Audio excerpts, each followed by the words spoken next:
32 પુત્રીની વાર્તા પંચતંત્રની વાર્તા ભાગ 1।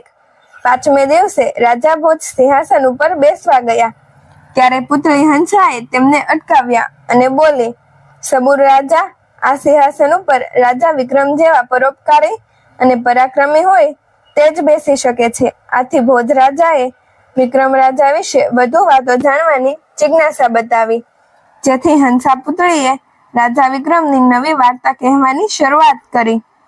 એક દિવસ ઉજ્જયિની નગરીમાં વિક્રમ રાજાની સવારી ભારે ધામધૂમ સાથે નીકળી હતી। તે સવારીમાં નિશાન ડંકા, હાથી ઘોડા, પાલખી અને ઘોડે સવારોનો પાર નથી। હવામાં ધજા પતાકાઓ ફરકતા હતા। રાજાની સવારી જોવા માટે માર્ગમાં લોકોના ટોળે ટોળા ઉમટ્યા હતા। રસ્તે ચાલવાનો ક્યાંય માર્ગ રહ્યો નહીં। એવામાં એક કૌતુક થયું। રાજાની સવારી ફરતી ફરતી દેવદમની નામની ખાંચણના મહેલ આગળ આવી। આ દેવદમની ધનાઢ્ય અને ઘણી વિદ્યાની જાણકાર હતી। દેવદમનીની દાસી મહેલ આગળની સડક પર કચરો વાળતી હતી। સવારી આવતી જોઈને દાસીએ વાળવાનું બંધ કરી એક બાજુ ઊભી રહી। દેવદમનીએ દાસીને ઊભી રહેલી જોઈને બોલી, જોઈ શું રહી છે, જલ્દીથી કામે વળો।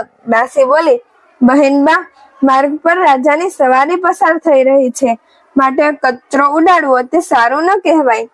એ રાજા રહ્યો એના ઘરનો, તારે તો હું કહું તે જ કરવાનું છે। તું તારે જટ વાળવા માંડ। બિચારી દાસી તો ચિઠ્ઠીની ચાકર હતી। તે તો દેવદમનીના કહ્યા મુજબ ઝડપભેર જોર જોરથી વાળવા માંડી। થોડી જ વારમાં તો ચારે બાજુ ધૂળ ઉડવા લાગી। ધૂળ ઉડતી જોઈને રાજાના સિપાહીઓ ત્યાં દોડી આવ્યા। તેઓ તરત દાસીને ધમકાવવા લાગ્યા, અરે ગમાર, ભાન પડે છે કે નહીં? ધૂળ ઉડાડવાનું બંધ કર। દાસી તો રડતી રડતી દેવદમની પાસે ગઈ અને સિપાહીઓએ તેને ધમકાવી તે કહ્યું। દેવદમની તો ગુસ્સે થઈને બોલી, અરે જોયું મોટો રાજા, જોઉં છું કે તે કેવો અહીંથી સવારી સાથે પસાર થાય છે। આવું બોલતા બોલતા જ દેવદમનીએ એક છુપાવી રાખેલો ચમત્કારિક દંડ બહાર કાઢ્યો અને મહેલ આગળના રસ્તા પર દંડ વડે ધૂળમાં 3 લીટા કર્યા। લીટી દોરતાની સાથે જ રસ્તા વચ્ચે મોટી મોટી 3 દિવાલો ઊભી થઈ ગઈ। હવે તો આગળ જવાનો રસ્તો બંધ થઈ ગયો। રાજાને આ વાતની ખબર પડતા તરત તેમણે તે દિવાલો તોડવા માટેનો હુકમ કર્યો। રાજાના હુકમ થતાની સાથે જ દિવાલો તોડવાનું કામકાજ શરૂ કરવામાં આવ્યું। ઘણા બધા પ્રયત્નો કર્યા, છતાં તે દિવાલો તૂટી નહીં। એટલું જ નહીં, તેમાંથી એક કાંકરીએ ન ખરી। રાજા તો આ જોઈ નવાઈ પામ્યા। તેમણે તરત જ દેવદમનીને બોલાવીને પૂછ્યું, આ શું, દિવાલો કેમ તૂટતી નથી? દેવદમનીએ કહ્યું, હે રાજન, આ દિવાલો તોડવાનું રહેવા દો। એ તો અભેદ દિવાલ છે। આ દિવાલ તો જેની પાસે પંચદંડ હોય તે જ તોડી શકે। રાજાએ પોતાની સવારી પાછી વાળી। તેમણે બીજે દિવસે રાજસભામાં ખાંચણ દેવદમનીને તેડાવી અને પંચદંડ અંગે શું રહસ્ય છે તે પૂછ્યું। ત્યારે દેવદમની બોલી, મારી દીકરીને ચોપાટ બાજી રમવાનો ઘણો શોખ છે। તેને હું તમારી જોડે બાજી રમવા મોકલું છું અને જો તમે મારી દીકરીને જીતી શકો તો હું તમને પંચદંડનું રહસ્ય કહું।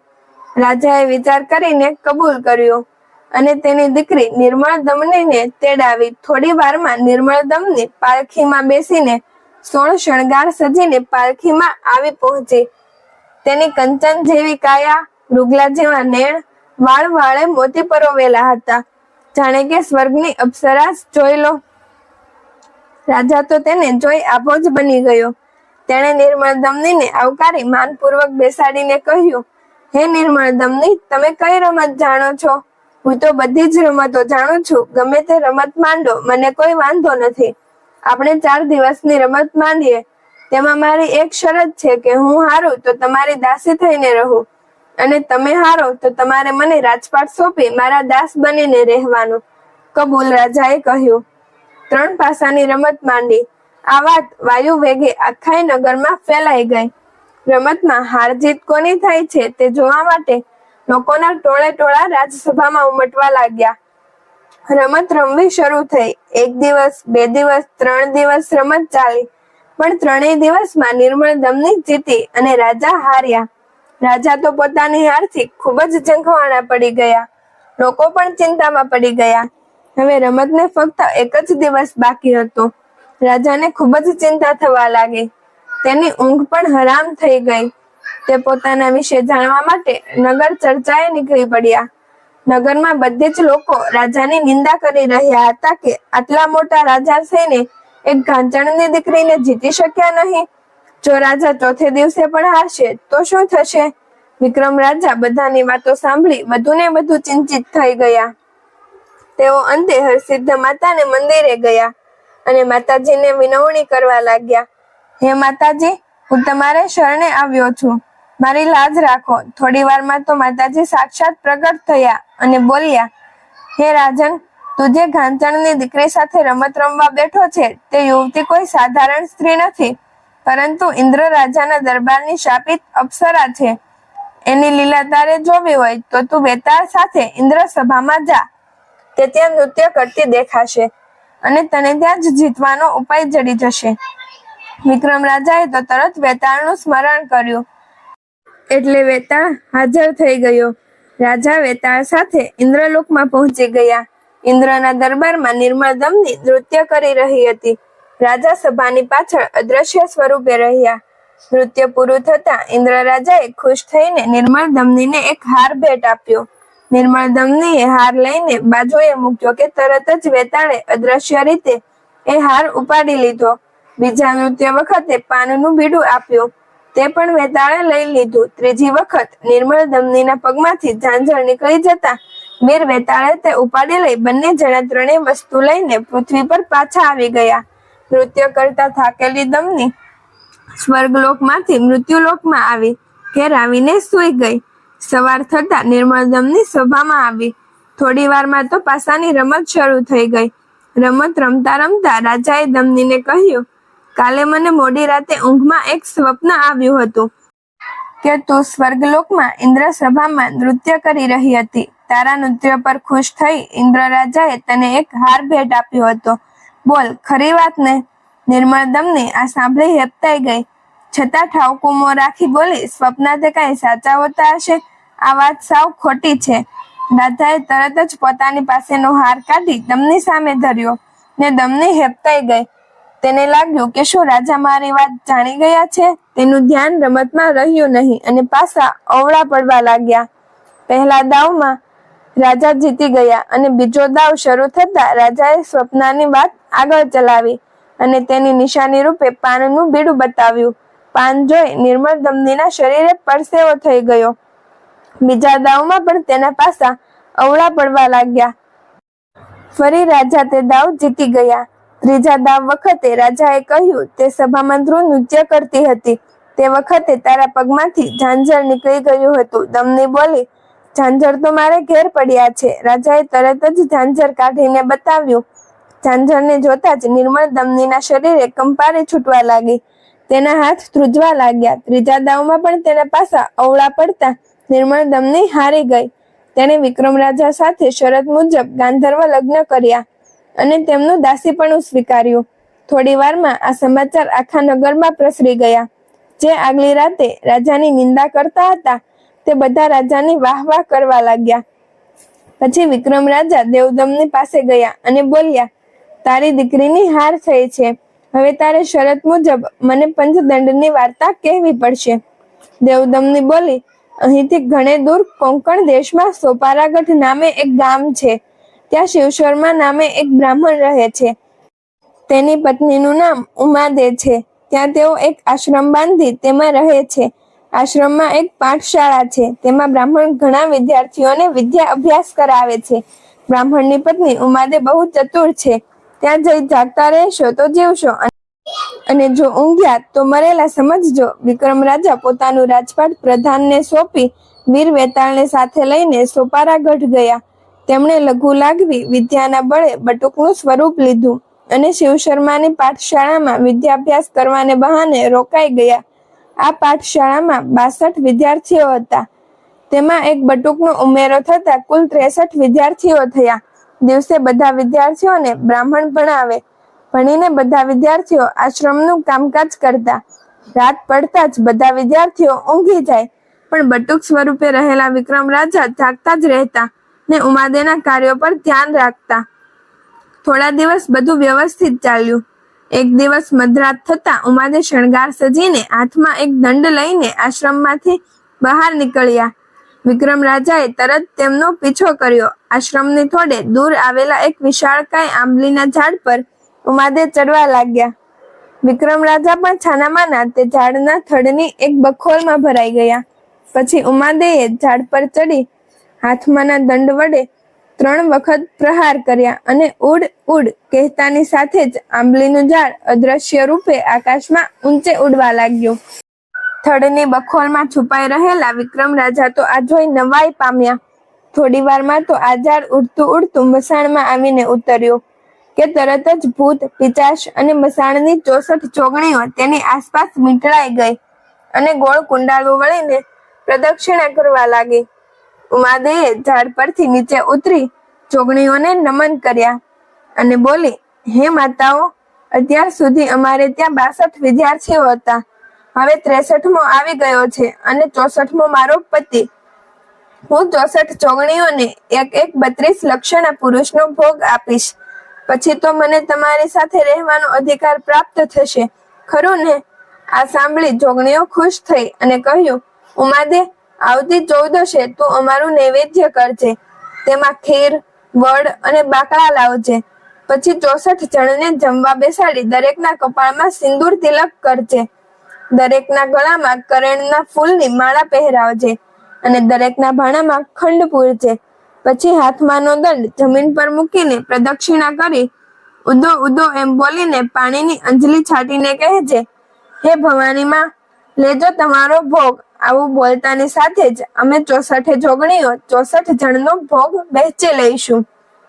પણ જો અમને અમારો ભોગ નહીં મળે તો તરત અમે તને ભરખી જઈશું. વિક્રમ રાજા ઝાડની બખોલમાં બેઠા બેઠા આ સાંભળ્યું અને ચોંકી ગયા.